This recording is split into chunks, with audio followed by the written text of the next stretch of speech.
I think you were about the same age, weren't you, Elaine? Were you?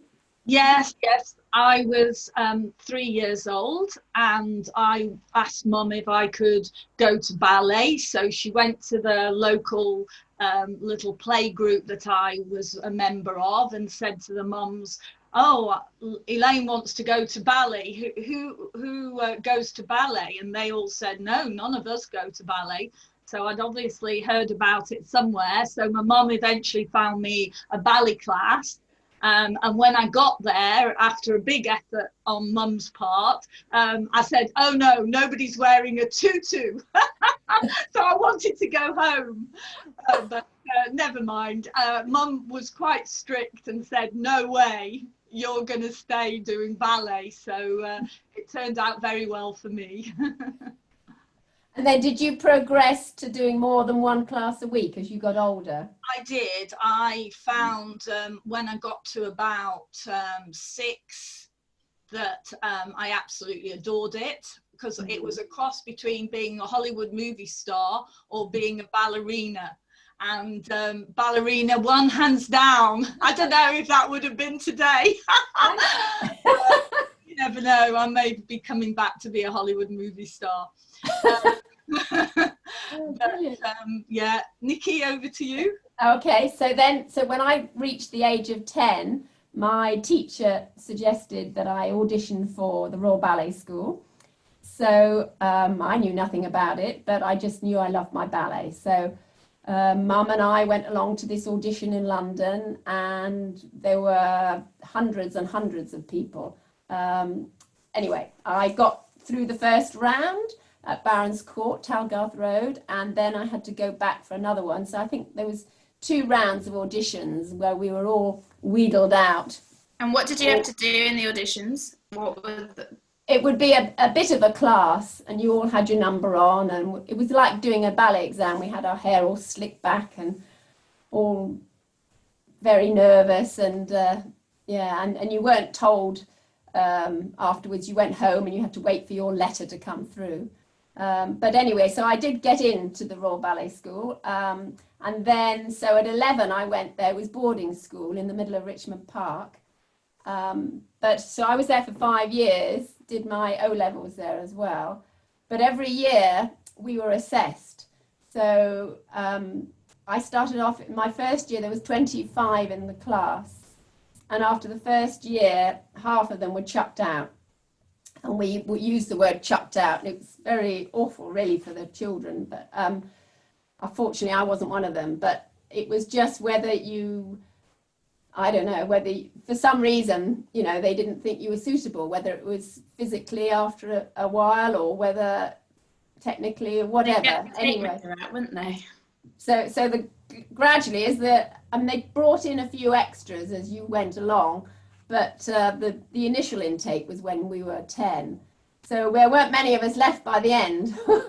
But so that happened every year. You had your letter coming through whether you were going to stay or not stay for the next year. So it's very dramatic, really. But apart from that, it was quite a normal school. We did schoolwork and had disco. Mum, it's definitely not a normal school. It's all I knew. having done a week at the Royal Ballet School, it's nothing like it's this fact. If everyone's have a Google, so the Royal Ballet is White Lodge. It's in the middle of Richmond Park. Beautiful building, got huge gorgeous windows and big open studios.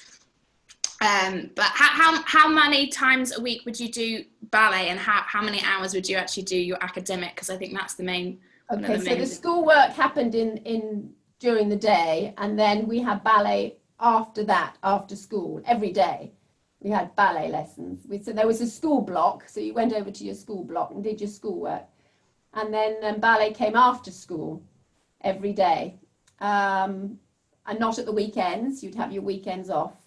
But I did get very homesick on and off, and there's a magnolia tree outside the front of the school. And I don't like magnolia trees now, because and I think I associate that with the school. But I did have some good times as well. So, yeah, it was good.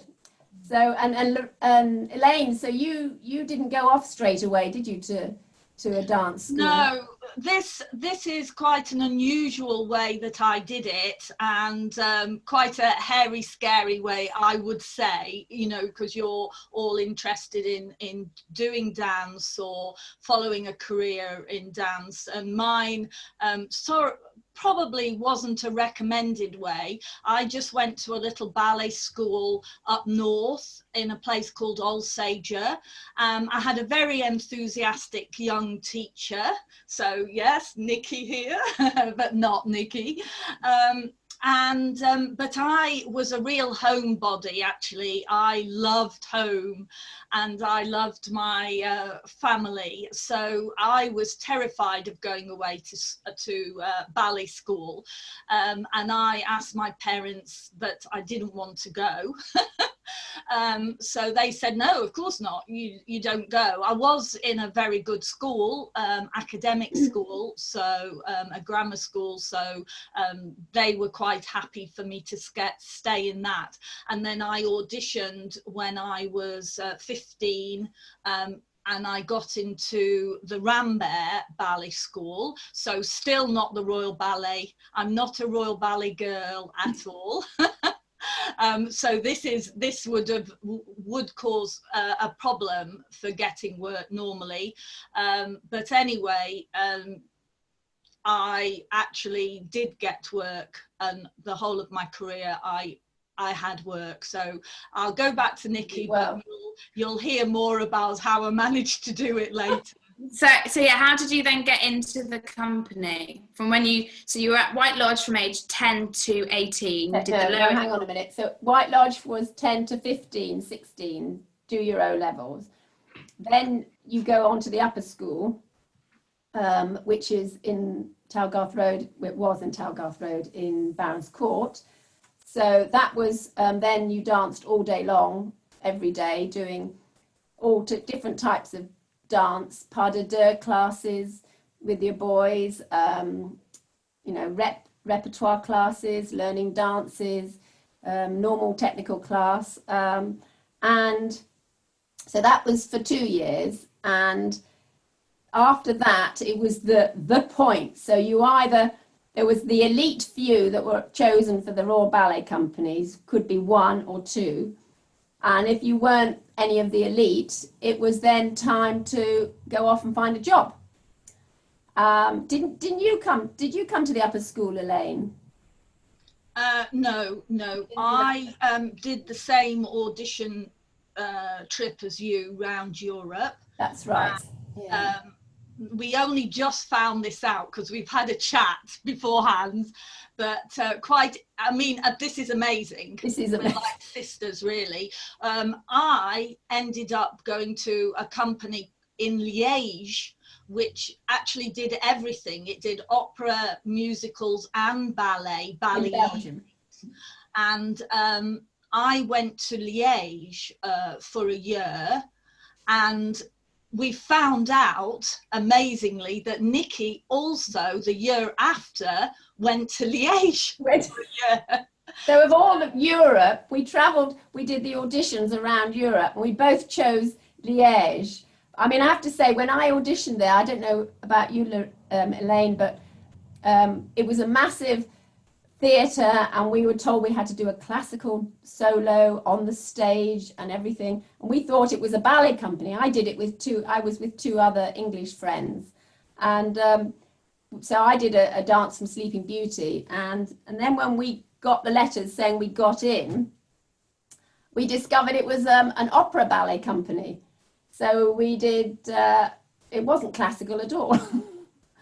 But it was probably the best thing for me, because I'd been Royal Ballet, you know, all classical all my life. It was really good for me to do. We did the dancing in things like Oklahoma and Aida, and we had quite a hoot. Did you enjoy it, Elaine? Yeah, no, I did enjoy it. The only thing I didn't enjoy, because I was 18, so I was a bit like, I want to be a classical ballet dancer. I was super wanting to be classical. And so one time we had to do, which would have been fine at now, kind of, or when I was older, but we had to sort of like do a dance with a singer, sort of just kind of wiggling on bottom or that, you know, that sort of thing, which I did not enjoy. But apart from that, everything else was fabulous. Yeah. I remember we had to do a dance. We all had to be waiters in this operetta, and of course they speak French there, and we were all dressed up as boys. And I couldn't speak French very well, and nor could my two other English friends.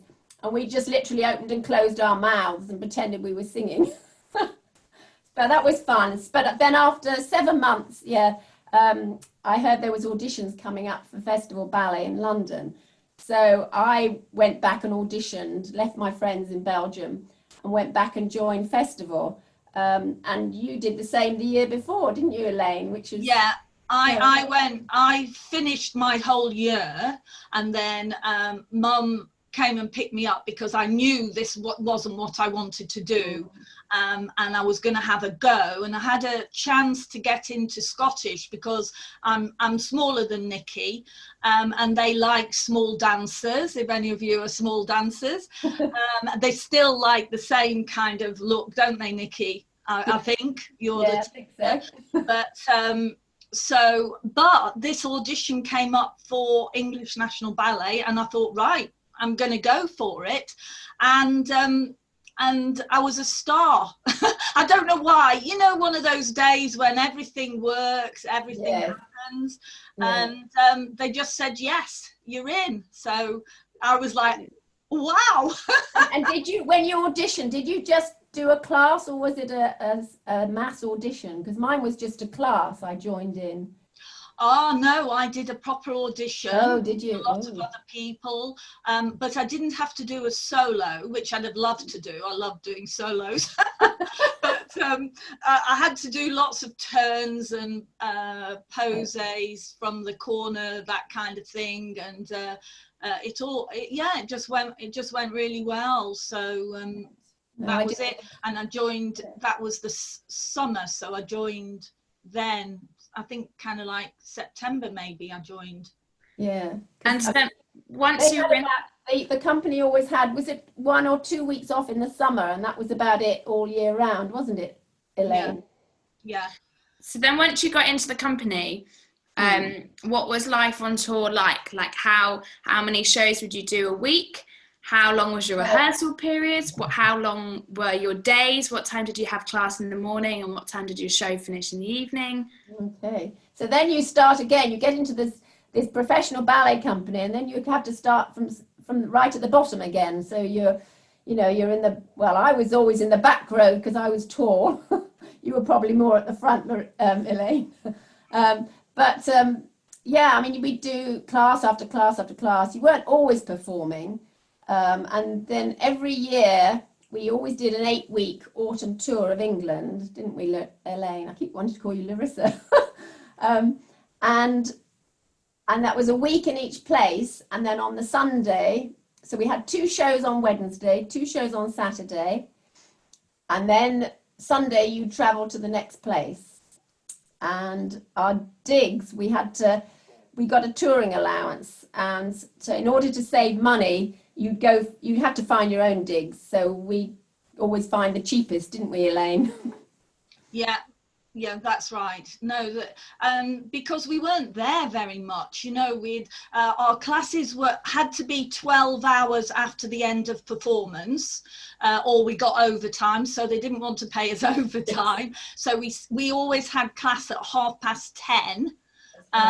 And then we'd work 10:30 at night, right through, dancing all the time, because we always had rehearsals all day. Then we had a break to put our makeup on, and then we did the show. And for eating, I mean, some people like to eat before the show, some people like to eat after, some people had their sort of food that they bought at the supermarket and taken into the theatre to sit and eat. I was always very keen on my food, still am. So I used to go out often with technicians, actually, because they like to eat as well. There was a couple of us, and we go and have a full-scale hot meal not long before the show, and then nip back and put on your makeup. And so I was a bit well known for that. I had to have my big proper meal beforehand, but some people couldn't dance on top of a meal. Yeah, we used to go out, the two of us, and have sort of like Sunday lunch or something like that. But I wasn't so keen on having a really big meal before the show because there was so much dancing. It was a bit tricky, but I can remember I used to have Lucozade to get me through the last act, because sometimes you were absolutely shattered, especially in Swan Lake. Swan Lake is a killer, and if you've done 2 shows a day, it's really, really hard work.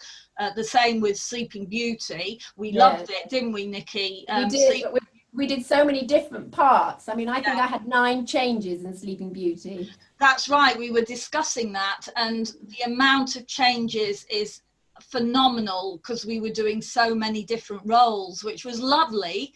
That's right. Great to dance. Yeah, we were really happy, but it was logistic. We had to change on the side of the stage. Yes, exactly. Yeah. How many point shoes would you get through? Lots in Sleeping Beauty. Yes. Really. You had different ones that were harder for different parts. If you had lots of crews, the last act of Swan Lake, there's loads and loads of crews, and your feet are in agony, although the music gets you through it. But so you needed a pair that didn't have a soft toe at the end, otherwise you'd really be crippled. That's right. And then in between shows, because there wasn't long, especially Sleeping Beauty and Swan Lake, it's a long performance. So you didn't take your makeup off in between shows, you'd stay in. So at that point, I probably would have taken food in with me, unless I put on some sunglasses and went out quickly and ate. But I remember, I don't know about you, Elaine, but I remember going down underneath the stage in every theatre really, big or small. They had storerooms and things underneath. And that's where they had the shoe boxes with all the point shoes, with, brand new point shoes. Because on tour, the point shoe boxes would be taken to each place, and you had your compartment with your name on, and you had a batch of point shoes if you needed new ones. And I used to go down and lie on top of these boxes and have about 20-minute kip. And I was out like a light, but I was much refreshed afterwards. Get up, back, ready for the next one. Did you do that, Elaine? Yes, sometimes, definitely. You did need a bit of shut down, yeah. Especially the digs that we stayed in, often the beds weren't very good. We still slept because we were so tired, but I think that's why we sometimes needed an extra sleep. I remember sleeping on a houseboat once, and that was in Norwich because it was cheap, and there was a group of us, and there was condensation because autumn, it was always in the autumn, so it was cold and damp. And I remember there was water dripping from the ceiling. We knew it was cheap, but we thought it would at least have been dried. And I remember sleeping with a woolly hat on and all my clothes.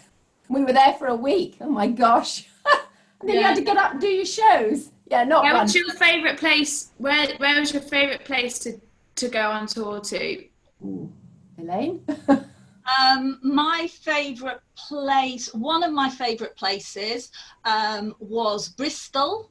Oh yes, we love this. Favourite place was Oxford, and I did some of my best roles that I danced.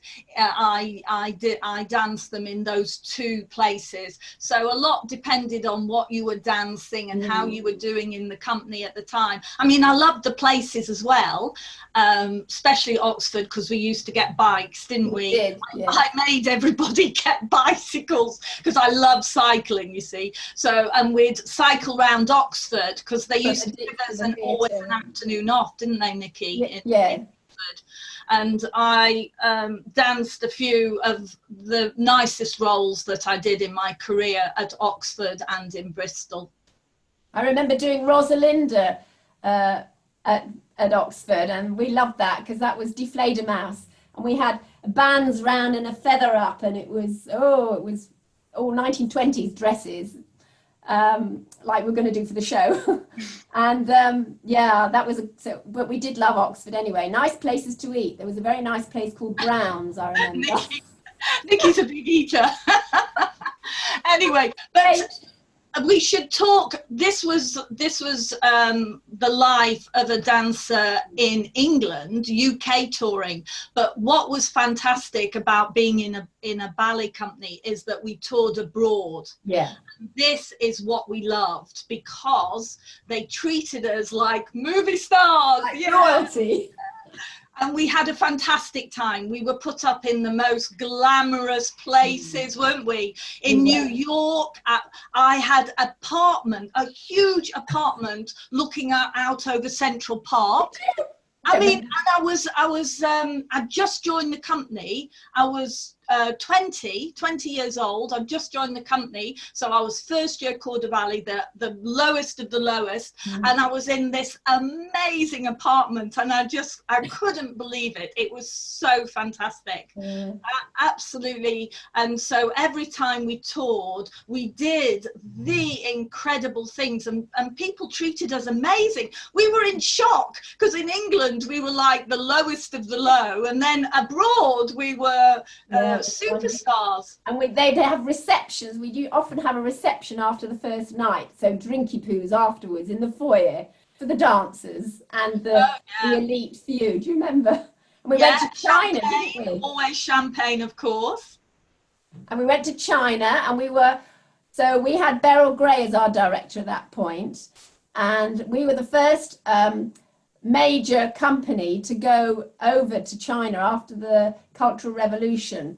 So in the audience, they were all soldiers. The general public weren't allowed to go to the theatre or couldn't afford it as well, and it was so soon after all their upheaval.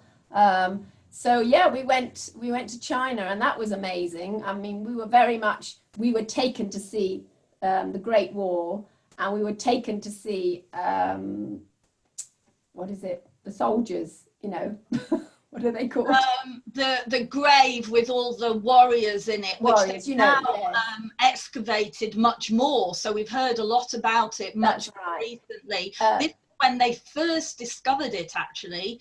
There was only a few warriors in the pit. Now it's an immense complex, isn't it? And they've discovered. Yeah, that's right. But we weren't allowed to wander off on our own. Or we weren't supposed to. I remember wandering with a friend. We went down a street, and we weren't supposed to. And we were soon escorted back by a soldier. Do you remember all of that, Elaine? Yes. What happened to me is that I walked into a store, but there was hardly anything in the shops. There was just this big counter with all the silks, the rows of silks behind, and I wanted to buy some silk to have a dress made.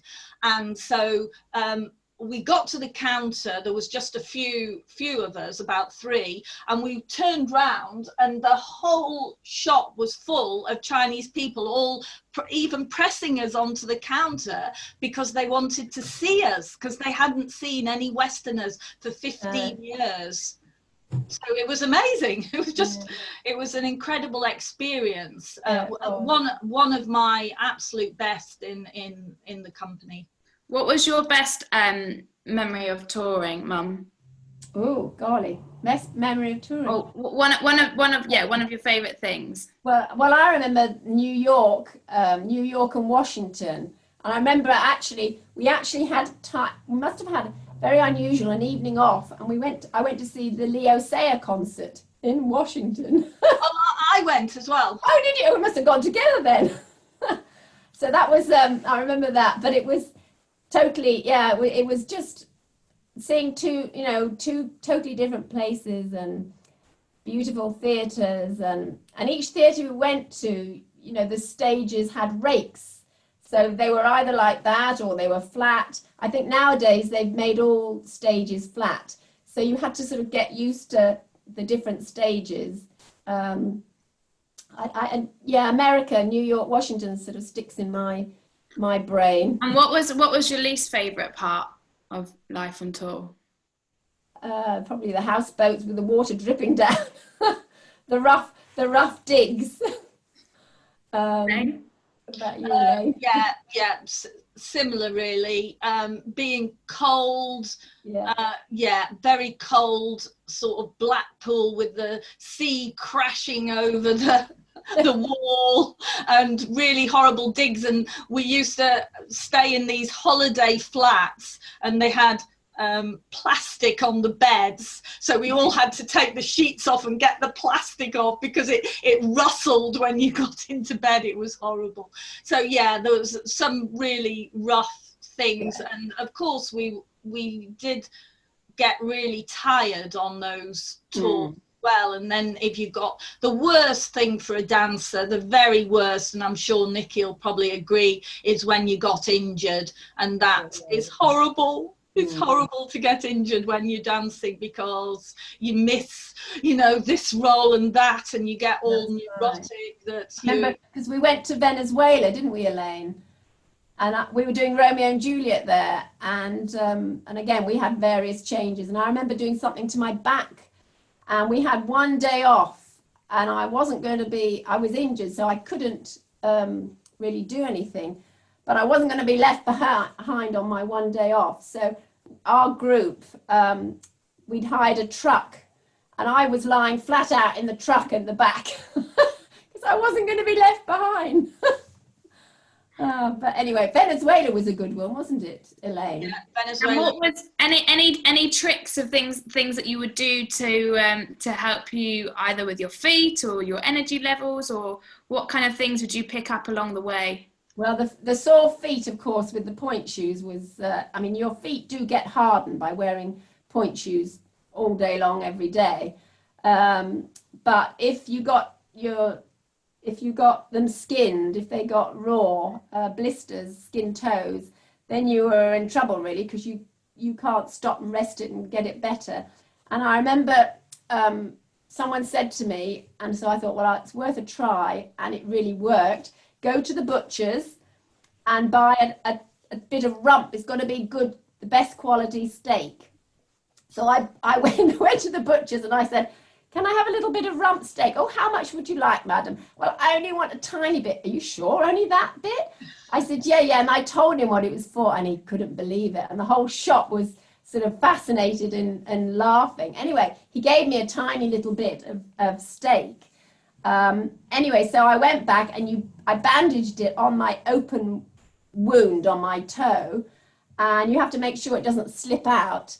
But by jolly, it worked. So I was able to dance on it. Obviously it stunk afterwards, so then I had a little bit more. So I chucked that bit out and put some more in. But by working on it and the goodness from the steak, it healed through work on it. So it worked. So that was my thing, rump steak for skin toes. Elaine? I did bandage my toes. Yeah, definitely. But never use steak. Yeah. Did you bandage each one individually? I used to, with micropore and it bandaged everyone individually, because we weren't off our point shoes at all, really. This company, you're in point shoes. There's a lot of companies that you wear flat shoes for, like Rambert and things like that. But if you're in a top ballet company, then you're in point shoes the whole time. And I now am suffering a bit with my feet, sadly. But that's one of I wouldn't change it that I did anything else, but that's a problem as you get older with your feet. And then what made you want to leave the company, and what did you do once you left the company, E&B, Mum? Okay, so I left Festival Ballet when I'd been there for 9 years, and I decided it was time for a change. So I left and I went and worked in Italy, in Florence. There was a smaller company there doing a different type of repertoire, and I went and auditioned and got in, fortunately. And I thought it would be good to have a change. I'd done all the main classics and everything. So this company was sort of a neoclassical. So we did some things on point, some things in flat shoes, like Elaine had said. We did Death of a Maiden. Yes, Robert North came, and that's a sort of a quite modern-ish. He's from Rambert, isn't he, Elaine? Robert North. And we did that. So I danced with them for 2 years. Couldn't speak a word of Italian when I went, but that's the joy of ballet. You can get through your work because it's universal, the French and miming it. And I lived with an Italian girl, and we spoke French together, seeing as I'd been in Belgium and could speak a bit of French. But then after 2 years for me, I started not getting the parts I wanted, and I started getting a bit itchy feet, and I really time to move on again, but I lost the drive. So I was 29 at that point, and you've got to have a lot of determination to go auditioning and all the rest of it, move places to live and companies. And I decided to give up, but I loved it in Italy. And so I retired in Florence, but then I'd only done ballet all my life. So what do I do? So I went and I worked in an ice cream parlor because I was English. They liked the English because the tourists came and I could speak English. So I worked in an ice cream parlor, but I needed a work permit. You can't have a work permit without a job, and a vicious circle, but it was in Italy and it's all who you know. So I found a work permit. Wasn't that through some insight? Sorry, you have to tell them about the Italian mafia. Come on. Well, it's all who you know. So in the end, the person that owned the ice cream parlor knew someone who knew someone who knew someone who got me the work permit. And we had 84 different flavors in our ice cream parlor.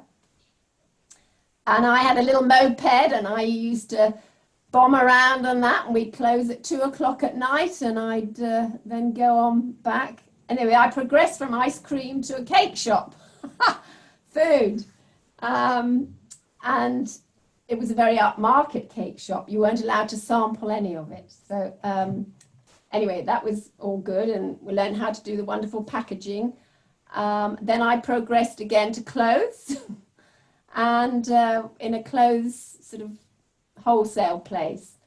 Again, I was, because of being able to speak English, they liked that. And then, so another 5 years passed, but as far as ballet is concerned, I didn't want to know about ballet. I needed a complete and utter break. I don't know about you, Elaine.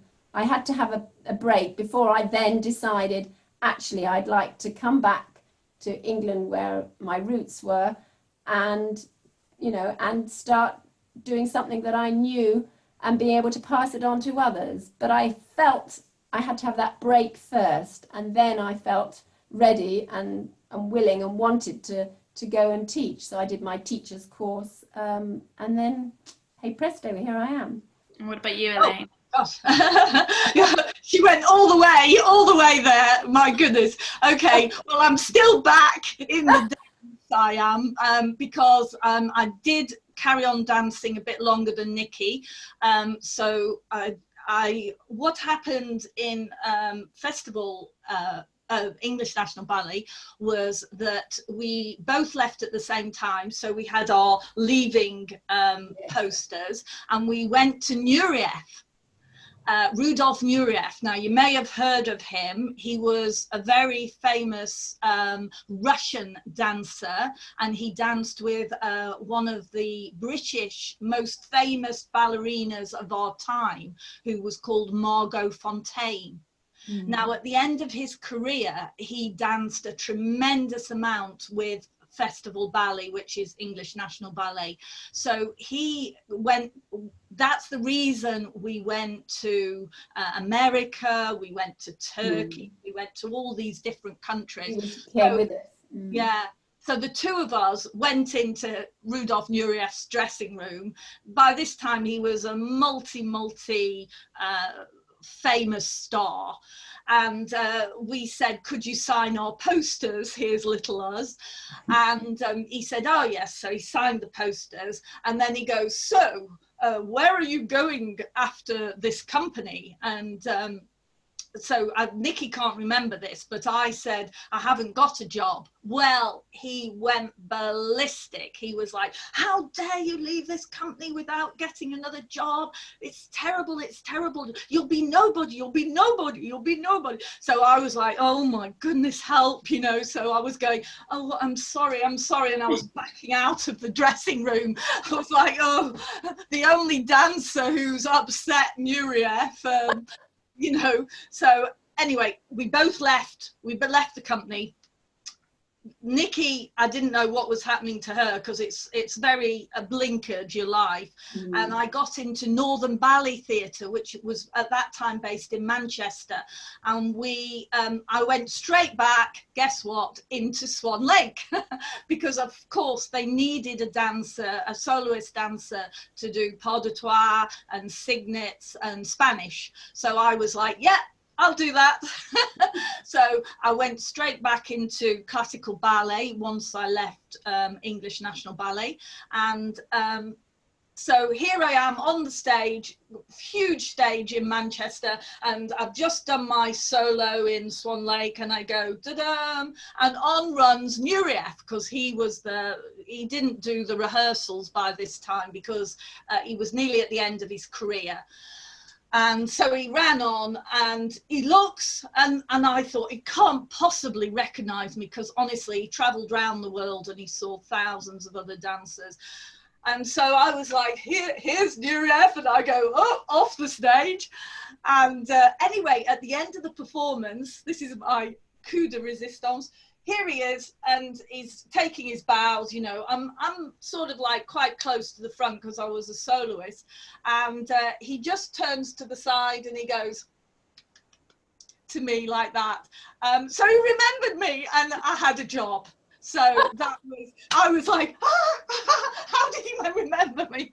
So that was quite, you know, obviously you're probably you think you're not being seen because you're not a principal, but in point of fact, of course you are. You're on the stage the whole time, aren't you, really? So yeah. And then how did you go, what made you stop dancing then? And then how did you get into what you do now? Okay, yeah.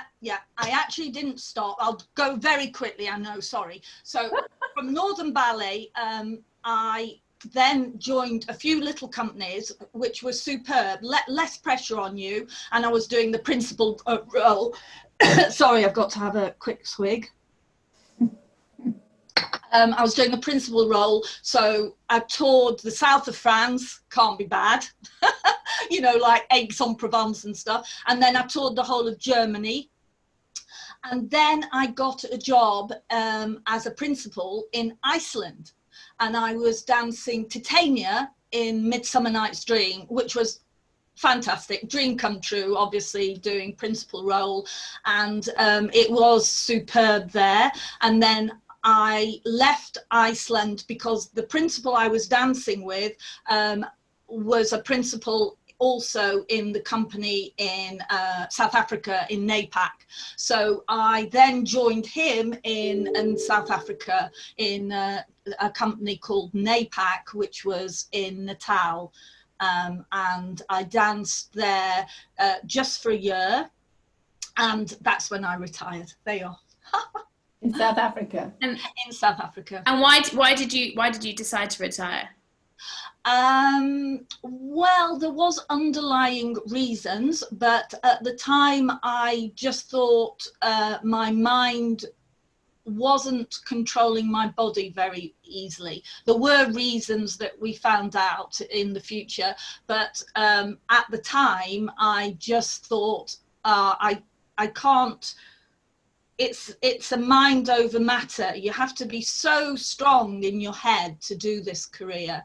And I couldn't get my body to do it anymore. Don't know why. I was only 35 when I retired, but even well, I mean, it's such a young profession, isn't it? I mean, you stop really ballet, and you got plenty of time to start something else, because it is such a young profession, but it's an awful lot on the body, isn't it? Yeah. But you've got to look after it. I mean, that's why you've got to do your classes every day, and you've got to warm it up, because otherwise it plays up now and later. So we're going to open it up for a few quick questions. So if you've got a question, give us a wave. I'll say your name, and then if you want to unmute yourself, and you can ask a question. So who wants to start us off? Does anyone want to ask anything? Maybe they don't want to ask anything. Yes, Lynn, do you want to unmute yourself? Hang on, you've got to press the button, Lynn. That's it. So when you were in the company, you started off in the corps de ballet. Do you then have to audition to go further up, or were you just chosen because of what you had done and they promoted you? Yeah, you were chosen. I mean, you'd start to get better roles, maybe solo roles, and so you had to work your way that way first. And then when you'd done quite a few and they were pleased with you, they would then, because your contract was yearly anyway, so then they would approach you and say, yes, you're going to be promoted. And could you choose the roles you wanted, or was it, oh no, it was just the ones that they gave to you? Yes, I mean, often you'd be understudying roles that you didn't ever get a chance to perform, but so you were always working on loads of roles, but yeah, it was, you weren't allowed to have your say in anything, were you, Elaine? We were dictating. No, what happened is when we had a new ballet, the choreographer would come in, world famous choreographers. That's what was amazing about dancing in a big company, is you get the best choreographers from around the world. But they come in and they audition you for a part in that ballet. So one of my highlights was I auditioned for that ballet called Greening, which was Glenn Tetley, and he picked me, and I was a first year corps de ballet. Right. So that was absolutely my highlight of my career. And that was slightly modern, wasn't it? So the fact that you'd been to Rambert School might have been to your benefit there, because you were more contemporary type. Yes. Exactly. It was on point, but it was a contemporary piece. And obviously I had a head start because I love contemporary dance. So I auditioned and with the rest of the company, which was quite amazing that first year corps de ballets could audition, but we could. The whole company danced, and he picked out people. So and that was the same throughout. So we always had to audition, didn't we? Yeah, audition or be allowed to start to learn a new part, but you don't choose nothing. Anyone else?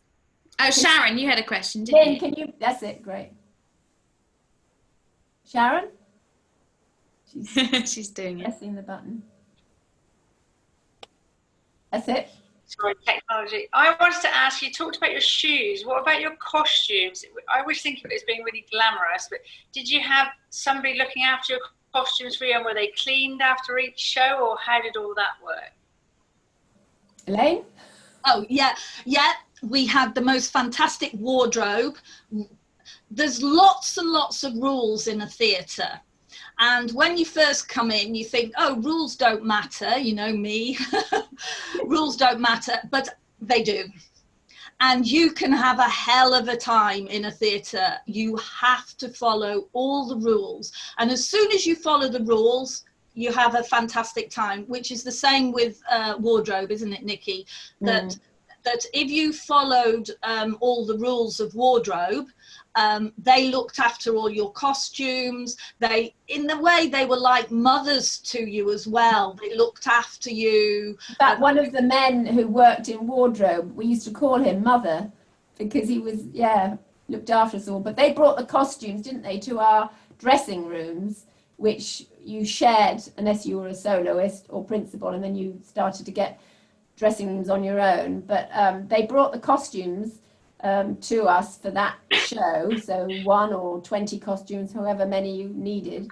They had your name in because obviously you'd be doing the part lots of times, but you could also see other people's names in the costumes, and they didn't wash them every night. No, it would, but they did. I think they got clean sometimes.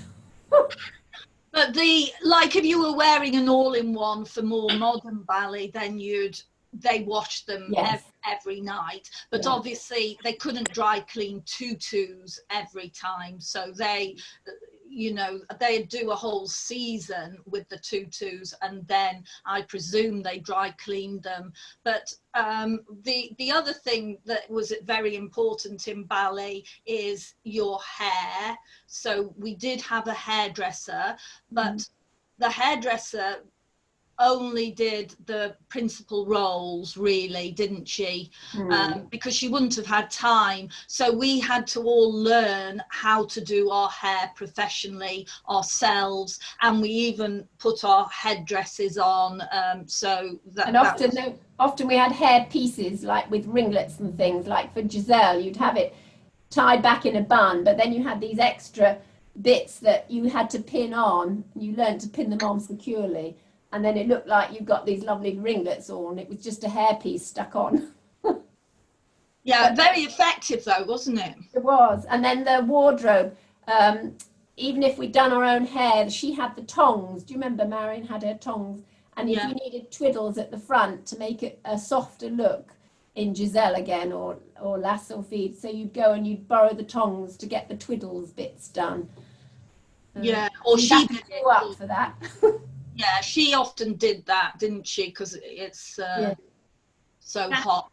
Daphne, did you have a question? Hi, I'm just very interested to know if either of you, I know you danced a lot of different roles. Do you have a favourite? Well, I think my favourite was Dawn in Coppelia, because it was a solo, and it had challenging things. It had pose turns and things, and a lovely costume, and I felt like a real, prima donna. So I'd say Dawn in Coppelia in Act 3 is mine. What about you, Elaine? Well, I think probably that Greening role, though it wasn't it was a soloist role, was sort of very exciting for me. But there was also a few solo. I also did Dawn Yes, you did. and I did fairies in different ballets, which I love doing as well. I did a fairy in Sleeping Beauty, and I also did a wind. What was it? Autumn fairy, wasn't it? Oh, yes.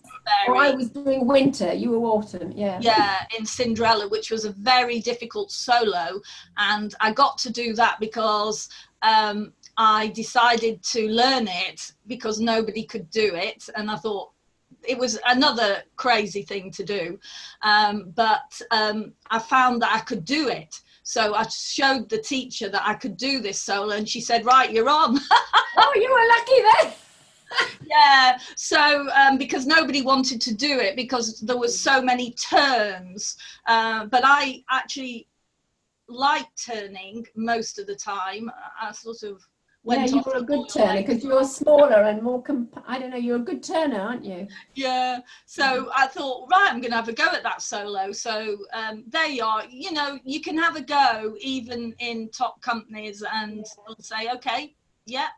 And sometimes by having the brashness to have a go, as I said, you don't have to choose anything, but if you just do it and show someone you can do it, if you're lucky and someone goes off, you might actually get on. Yeah, that's it. Yeah, the girl who was doing it went off, and I was on in Bristol. And Bristol's a really steep stage, isn't it? Yes, it is. Is it? So you were turning like that on that? That was your stage. Wow, I can't remember that it was. Oh yes, yeah, I remember the Hippodrome's got quite a rake. Yeah. Well, there you are. I even did it. I did it. I got the clap. Yeah. Anyone else got any other questions? Yes, Maxine.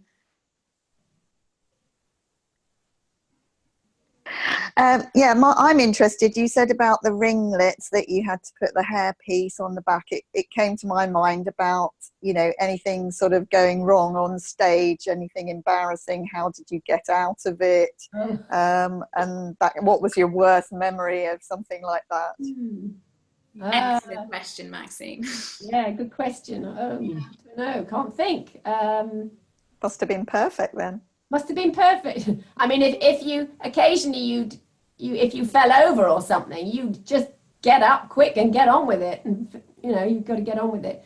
But as far as I don't know. Can you Did think of someone anything? get actually stabbed in Romeo and Juliet? Yes. Do you remember Nicholas Johnson, Elaine?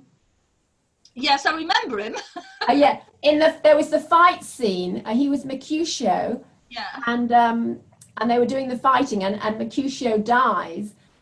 And they've got, it's all absolutely set, all the movements that they do with a blunt sword.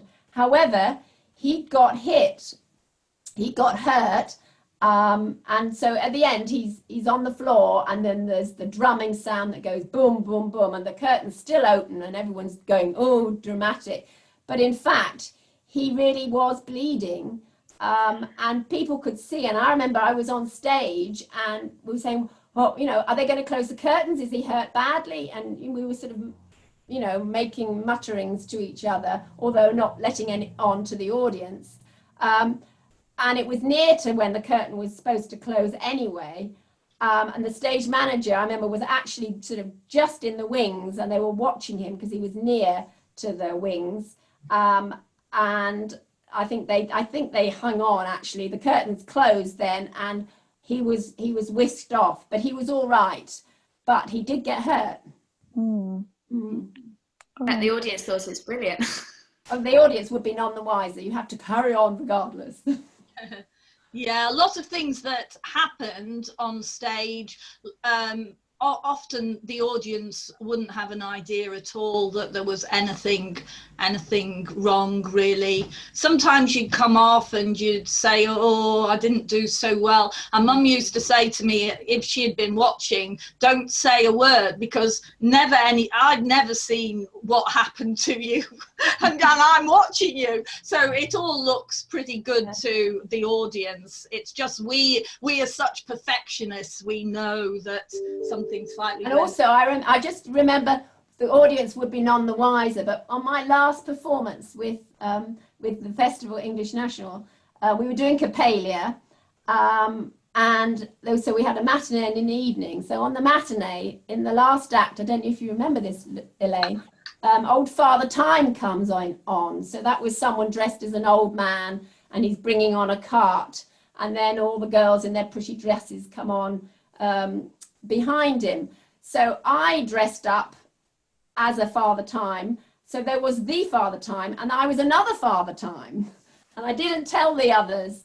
So I couldn't have been on in the last act, I think, at that in that performance. So two of us came on, and I didn't tell the others, and I just sort of went up to them and, oh, hello, like this, and they were going, well, I don't think they actually recognised, and I was quite a goody, so they didn't expect me to do something like that.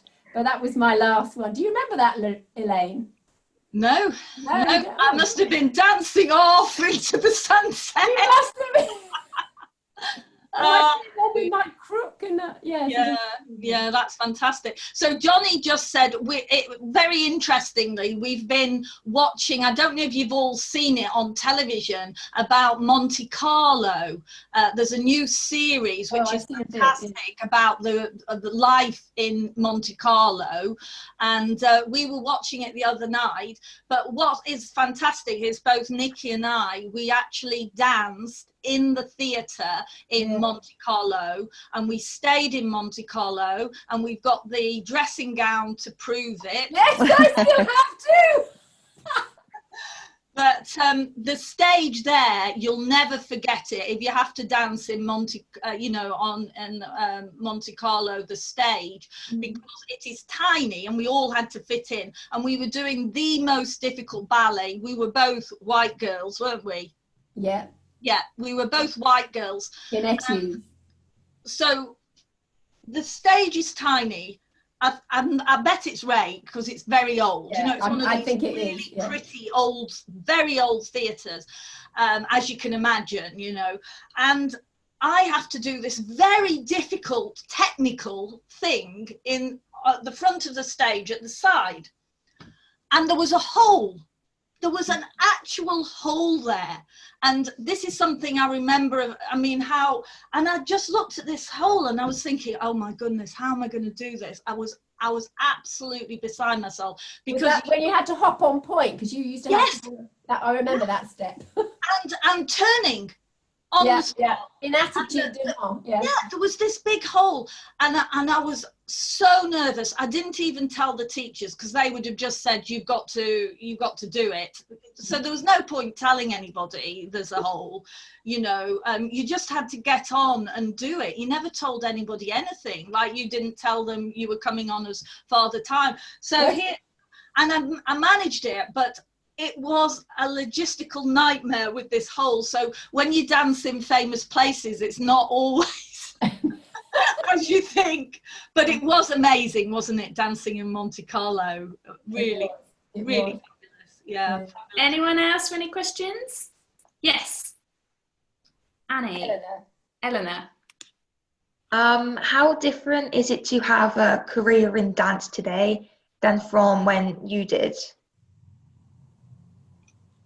Elaine?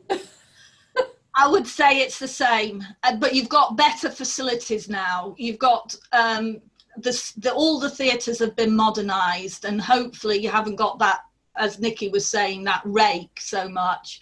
Obviously, always competition is going to be very, very strong.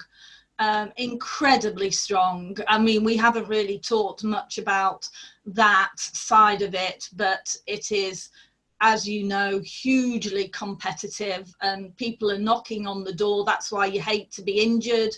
You're terrified the whole time of not having your job the next year. But it's not an easy career.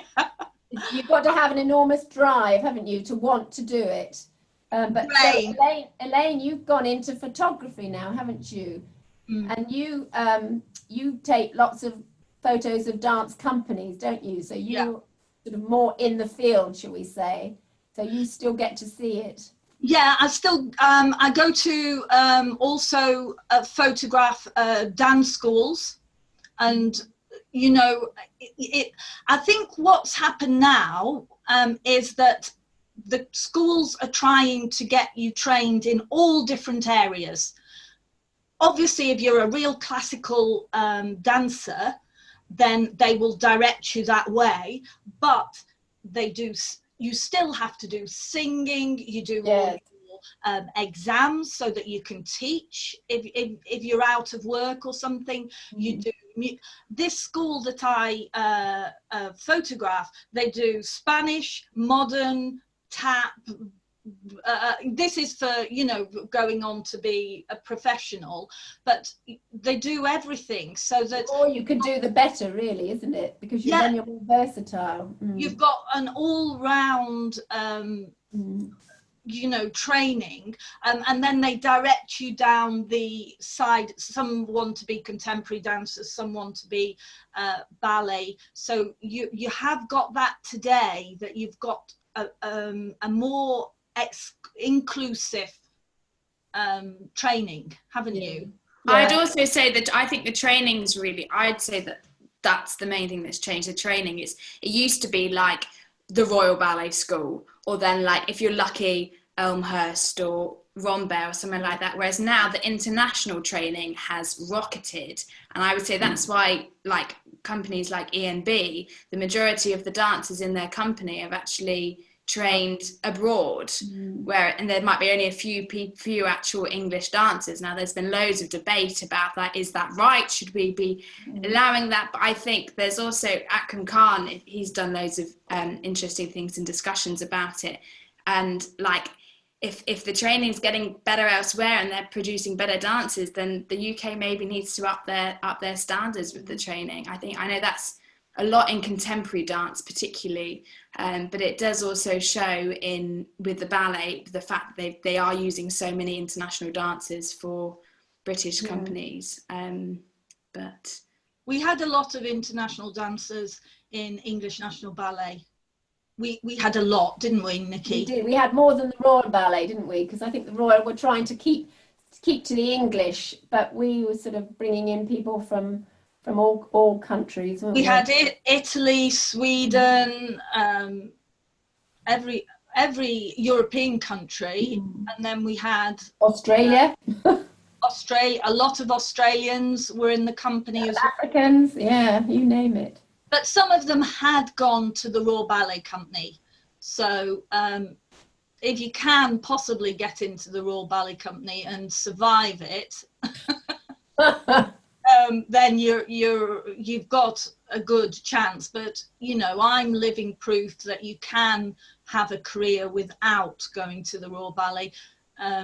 So you know, never give up. No, that's right. It's just classical ballet. You need to have a certain physique, which is cruel, isn't it? In a way, very cruel. But it's sort of fact, really, isn't it? Any final questions? Anyone? Any more? Yes, Ulrika, I knew you'd have one. Go for it. Do you ever have any contact with the Russians, with the Bolshoi or the Mariinsky? No, we went to Kiev in Russia on one of our foreign tours. I remember that. That was really, really interesting. We were there for a week, I think. But that was, you know, apart from that, no, I don't really. Yes, I did. I'm sure you did as well, Nicky. What happened when the Bolshoi came over one time, they said, would you like to swap classes? So I went and did class with the Bolshoi, and I think they came and did class Really? At the Colosseum. Oh. So I did, but it only happened once, which was fantastic. And I did the same thing with the black company. What's that black company called in America? Alvin Not Alvin Ailey, not the contemporary, the classical. There's only one classical ballet company that's a black ballet company, and it used to come over every few years and dance at Sadler's Wells.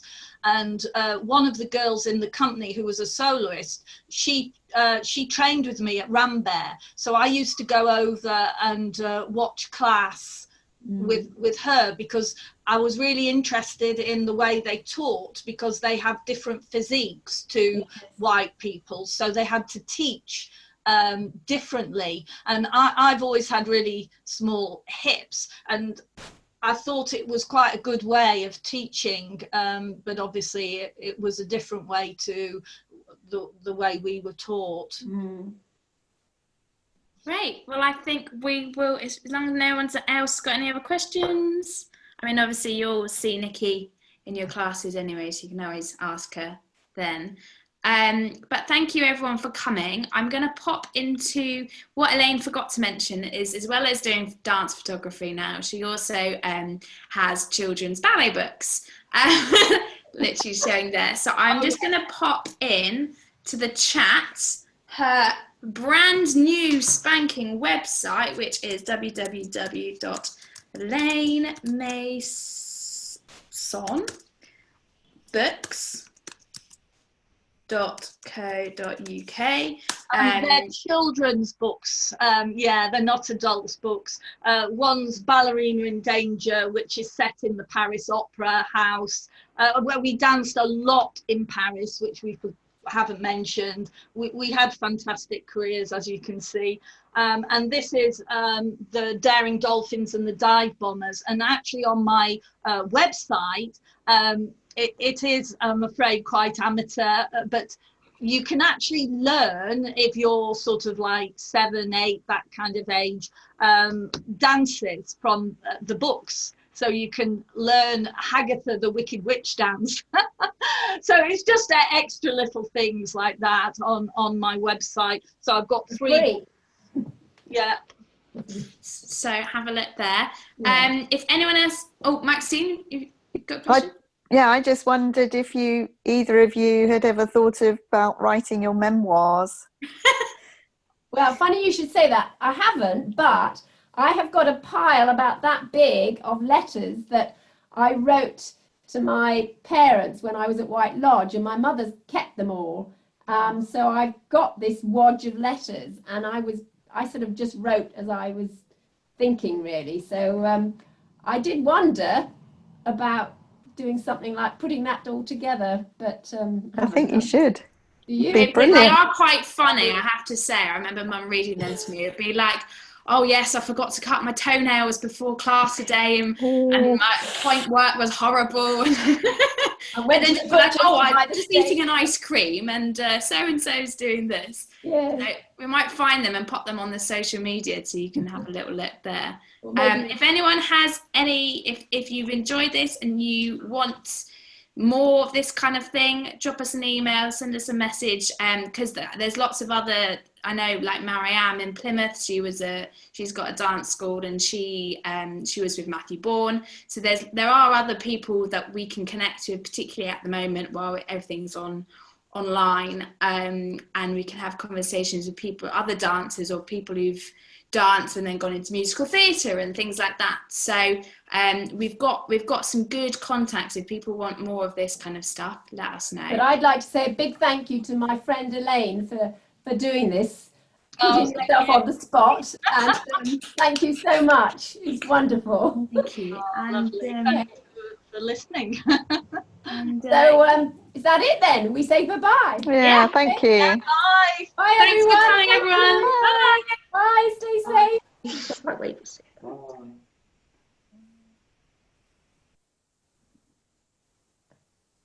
What about Matthew Bourne?